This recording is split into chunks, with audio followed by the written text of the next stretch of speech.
Good morning guys, please subscribe my channel and support me।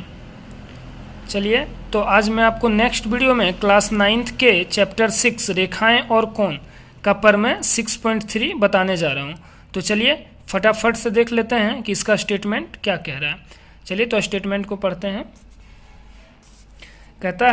Statement कहता है कि यदि एक तिर्यक रेखा दो रेखाओं को इस प्रकार प्रतिच्छेद करे कि एकांतर अंतःकोणों का एक युग्म बराबर है तो दोनों रेखाएं परस्पर समांतर होती हैं। तो देखिए फिगर से समझते हैं। कहता क्या है कि यदि एक तिर्यक रेखा, यहाँ तिर्यक रेखा क्या है, EF, दो रेखाओं को AB और CD को इस प्रकार प्रतिच्छेद कर रहा है कि एकांतर अंतःकोण का एक युग्म बराबर है। अब यहाँ एकांतर अंतःकोण कौन सा है, angle 3 equal to angle 5, angle 2 equal to angle 8, ये हुआ एकांतर अंतःकोण। हम आपको पिछली वीडियो में बता चुके हैं कि एकांतर अंतःकोण क्या क्या होता है। तो चलिए अब हम आपको पिछले वीडियो में ये भी बताएं कि थ्योरम को किस प्रकार प्रूफ करते हैं, प्रमेय को किस प्रकार से लिखना पड़ता है। तो चलिए सबसे फर्स्ट में लिखते हैं दिया है। तो दिया है में क्या लिखना होता है, जो हम स्टेटमेंट में हमको कहा जाता है उसी को दिया है में लिखना पड़ता है। अब दिया है में क्या लिखे कि तिर्यक रेखा EF दो रेखाओं AB और CD को क्रमशः बिंदु G और H पर इस प्रकार प्रतिच्छेद करती है कि कोण 3 इंच बराबर है कोण 5 के। देखिए तिर्यक रेखा EF दो रेखा AB और CD को क्रमशः बिंदु G एवं H पर इस प्रकार प्रतिच्छेद कर रही है कि कोण 3 इक्वल टू कोण 5 होगा। ठीक है, अब सिद्ध करना है। सिद्ध क्या करने बोल रहा है कि AB जो है समांतर है CD के, ये समांतर का सिंबल है। ठीक है ना, समांतर रेखा को इसी प्रकार से हम लोग डिनोट करते हैं। तो ये AB समांतर करना है CD के, ये हमको प्रूफ करना है। चलिए तो फटाफट प्रमाण, चूंकि रेखा EF और AB परस्पर बिंदु G पर प्रतिच्छेद करती है। देखिए रेखा EF और रेखा AB परस्पर बिंदु G पर प्रतिच्छेद करती है। तो इससे क्या पता चला, हम आपको पिछली वीडियो में एक प्रमेय बताए थे 6.1, यदि दो रेखाएं आपस में परस्पर प्रतिच्छेद करे तो शीर्षाभिमुख कोण क्या होते हैं, बराबर होते हैं। तो ये यहाँ पे भी क्या हो रहा है कि EF एक रेखा है और AB है जो परस्पर बिंदु G पे प्रतिच्छेद कर रही है। तो देखिए कोण 3 जो होगा बराबर होगा कि नहीं कोण 1 के, क्यों, क्योंकि ये शीर्षाभिमुख कोण है। तो वही लिखे हैं ना, कोण 3 बराबर है कोण 1 के, इसको समीकरण 1 मान लिए, क्यों, शीर्षाभिमुख कोण से। अब देखिए यहाँ पे क्या है कि दिया है।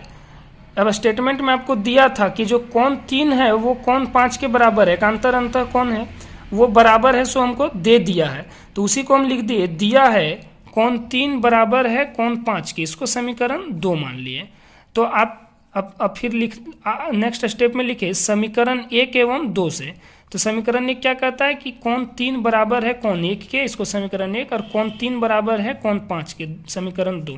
अब जैसा कि आप जानते होंगे कि अगर लेफ्ट हैंड साइड बराबर होता है तो राइट हैंड साइड भी बराबर होता है। देखिए लेफ्ट हैंड साइड बराबर है कोण 3 है, कोण 3 है, तो इसलिए लिखे तो कोण 1 बराबर होगा कोण 5 के, इसलिए लिखे कोण 1 बराबर है कोण 5 के। अब देखिए हुआ क्या कि कोण 1 जो है कोण 5 के बराबर है और ये एक संगत कोण का युग्म भी है, क्योंकि आप जान रहे हैं EF जो है वो एक तिर्यक रेखा है और ये AB और CD को परस्पर प्रतिच्छेद कर रही है। तो कोण 1 और कोण 5 जो है एक संगत कोण का एक युग्म बन रहा है। और आप यहाँ से ये भी जान गए कि ये जो संगत कोण का युग्म है ये आपस में बराबर हैं। ठीक है, तो वही हम यहाँ लिखे हैं कि चूंकि कोण 1 बराबर है कोण 5 के तथा ये दोनों संगत कोणों के युग्म हैं। ठीक है, संगत कोणों के युग्म हैं, तो इसलिए संगत कोण अभिगृहित के विलोम से, जो कि अभिगृहित 6.4 को हम कहते हैं संगत कोण अभिगृहित के विलोम से, AB पैरेलल टू CD। अब ये पैरेलल क्यों लिखे वो आप समझने की कोशिश कीजिए।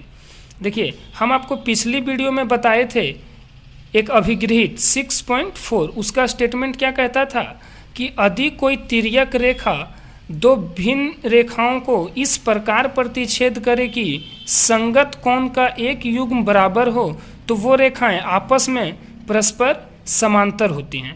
और यहाँ पे भी वही चीज़ हो रहा है। आप देखिए EF जो है एक तिर्यक रेखा है, दो भिन्न रेखाओं AB तथा CD को प्रतिच्छेद कर रही है तथा इसमें एक संगत कोण का एक युग्म जो है 1 और 5 क्या है, बराबर है कि नहीं। यहाँ पे हमने वही बताया था कि 1 और 5 यहाँ पे बराबर है, तो फिर AB जो होगा वो CD के पैरेलल होगा कि नहीं होगा, वही अभिगृहित से। इसीलिए हम यहाँ पे लिख दिए कि संगत कोण अभिगृहित के विलोम से AB पैरेलल टू CD। आप चाहें तो इसको नोट भी कर सकते हैं, चलिए आप चाहें तो इसको पूरा नोट भी कर सकते हैं।